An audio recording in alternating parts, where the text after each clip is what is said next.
Tata Harrier ईव्हीशी संबंधित एक घटना समोर आली आहे। या घटनेत एका व्यक्तीचा मृत्यू झाला। या इलेक्ट्रिक एसयूव्हीच्या समन मोडमध्ये बिघाड झाल्यामुळे ही घटना घडली। तामिळनाडूमध्ये झालेल्या या अपघातात पीडितच्या डोक्याला गंभीर दुखापत झाली आणि नंतर त्याचा मृत्यू झाला।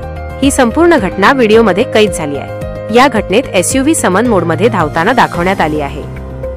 हे एक असे वैशिष्ट्य आहे जे ड्रायव्हरकडून थेट इनपुट न घेता वाहनाला कमी वेगाने आपोआप हलवण्याची परवानगी देते। पोस्टनुसार ही घटना घडली जेव्हा वाहनाचा समन मोड चुकून सक्रिय झाला किंवा त्यात काही बिघाड झाला। ड्रायव्हरच्या बाजूचा दरवाजा उघडा असताना कार हलू लागली असे म्हटले जाते। चालत्या एसयूव्हीला थांबवण्याच्या प्रयत्नात त्या व्यक्तीने ब्रेक लावण्याचा प्रयत्न केला, परंतु तो घसरला आणि पडला, ज्यामुळे त्याच्या डोक्याला दुखापत झाली। काही वेळातच डॉक्टरांनी त्याला ब्रेनडेड घोषित केले। घटनेची सीसीटीव्हीवरील वेळ आणि तारीख 14 ऑगस्ट 2025 रोजी संध्याकाळी 5:53 दाखवली आहे। अपघाताचे कारण अद्याप स्पष्ट झालेले नाही।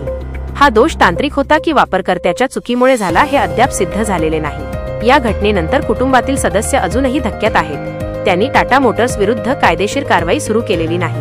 तथापि टाटा अधिकाऱ्यांनी चौकशीसाठी वाहन ताब्यात घेतल्याचे वृत्त आहे।